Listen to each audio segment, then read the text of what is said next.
Hello, എല്ലാവർക്കും Devika's kitchen റെസിപ്പീസിലേക്ക് സ്വാഗതം. ഇന്ന് ഞാൻ സദ്യക്കൊക്കെ കഴിക്കുന്ന പരിപ്പ് കറിയാണ് ഉണ്ടാക്കുന്നത്. ഇത് തെക്കൻ കേരളത്തിലാണ് സദ്യക്ക് ചോറിൽ ഈ പരിപ്പ് കറി ഒഴിച്ച് കഴിക്കുന്നത് കണ്ടിട്ടുള്ളത്. നല്ല ഈസി ആയിട്ട് ഉണ്ടാക്കാൻ പറ്റിയതാണ്, നല്ല ടേസ്റ്റി ആയിട്ടുള്ളതാണ്. ഇവിടെ എൻ്റെ മക്കൾക്കും അതുപോലെ എൻ്റെ അനിയത്തിയുടെ മോൾക്കും ഒരുപാട് ഇഷ്ടമുള്ള ഒരു കറിയാണിത്. നല്ല പെട്ടെന്ന് തന്നെ ഉണ്ടാക്കിയെടുക്കാൻ പറ്റുന്നതാണ്. അപ്പോൾ എങ്ങനെയാണ് ഈ സദ്യയുടെ പരിപ്പ് കറി ഉണ്ടാക്കുന്നതെന്ന് നോക്കാം. അപ്പോൾ നമുക്ക് സദ്യയുടെ പരിപ്പ് കറി ഉണ്ടാക്കാം. അതിന് വേണ്ടിയിട്ട് ഞാനിവിടെ 1 കപ്പ് ചെറുപയർ പരിപ്പാണ് എടുത്തിരിക്കുന്നത്. ഇതിനി നമുക്ക് നന്നായിട്ടൊന്ന് വറുത്തെടുക്കണം. അപ്പോൾ ഇതിനി ഞാനൊരു ചീനിച്ചട്ടിയിലേക്ക് ഇട്ട് കൊടുക്കാം. ഇനി നമുക്കിത് നന്നായിട്ടൊന്ന് വറുത്തെടുക്കാം. അപ്പോൾ ഇത് ഒരുപാട് കരിഞ്ഞു പോകരുത്. ജസ്റ്റ് ഇതിൻ്റെ കളറൊന്ന് ചേഞ്ച് ആവാൻ തുടങ്ങുന്നത് വരെ വറക്കാവുള്ളൂ. ആ പരിപ്പ് ചെറുതായിട്ട് മൂക്കുന്ന ഒരു സ്മെല്ല് വരും, ആ പരുവം വരെ വേണം വറക്കാൻ.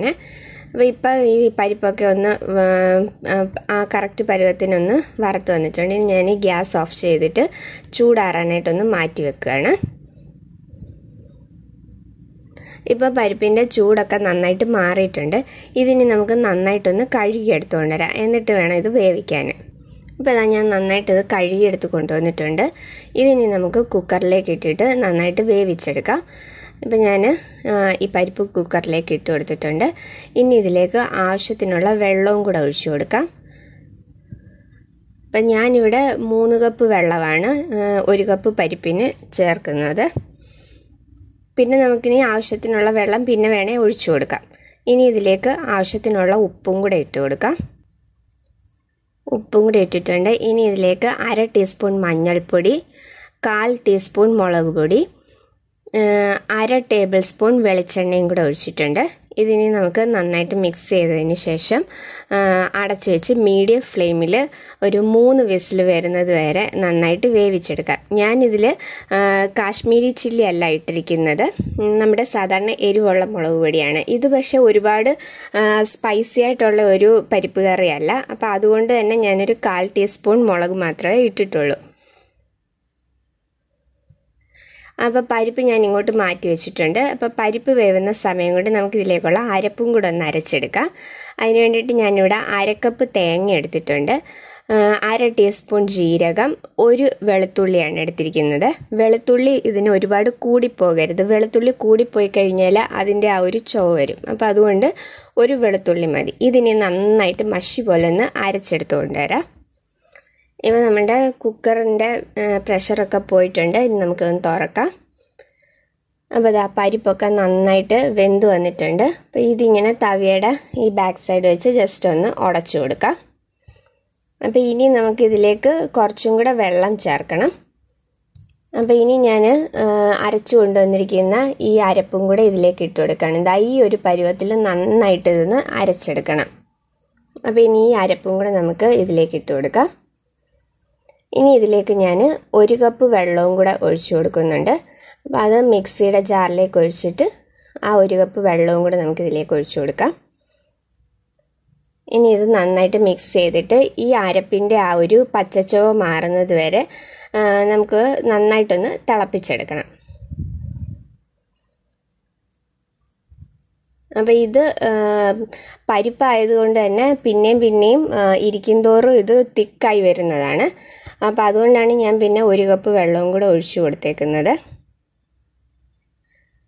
അപ്പോൾ ഇതിന് നന്നായിട്ട് മിക്സ് ചെയ്തിട്ട് നമുക്കിതിൻ്റെ അരപ്പിൻ്റെ ആ ഒരു പച്ചച്ചുവ മാറുന്നത് വരെ നമുക്കൊന്ന് കുക്ക് ചെയ്തെടുക്കാം.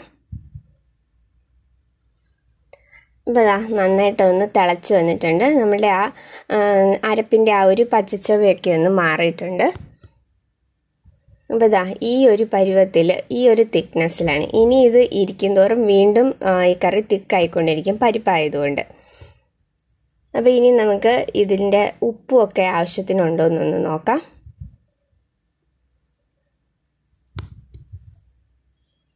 ഒരിത്തിരി ഉപ്പും കൂടെ വേണം.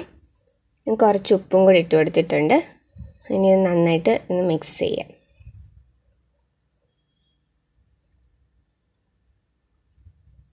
അപ്പോൾ ഞാൻ ഈ കറി ഈ ഒരു സ്റ്റേജിൽ ഞാനിത് ഓഫ് ചെയ്യാണ്. അപ്പോൾ ഇനി നമുക്ക് ഇതിലേക്ക് താളിച്ചൊഴിക്കത്തില്ല, അപ്പോൾ അതിന് പകരമായിട്ട് നമ്മളിതിലേക്ക് പച്ച വെളിച്ചെണ്ണയാണ് ഒഴിക്കുന്നത്. അപ്പോൾ ഈ ഒരു തിക്നെസ്സിൽ ഞാനിത് ഓഫ് ചെയ്യാണ്. ഇനി ഇത് ഇരിക്കും തോറും പിന്നെയും തിക്കായിക്കൊണ്ടിരിക്കും ഈ കറി.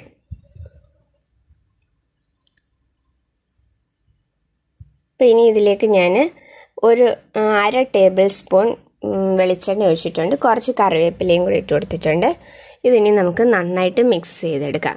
അപ്പോൾ നമ്മൾ സദ്യയുടെ പരിപ്പ് കറിക്ക് അല്ലാതെ കടുക് താളിച്ചൊഴിക്കത്തില്ല. ഇതുപോലെ നമ്മൾ ഓഫ് ചെയ്തിട്ട് ലാസ്റ്റ് ഒരു 1/2 ടേബിൾ സ്പൂൺ അല്ലെങ്കിൽ 1 ടേബിൾ സ്പൂൺ വെളിച്ചെണ്ണ ഒഴിച്ചു കൊടുത്താൽ മതി, പച്ച വെളിച്ചെണ്ണ. എന്നിട്ട് കറിവേപ്പിലയും കൂടി ഇടുകയാണ് ചെയ്യുന്നത്.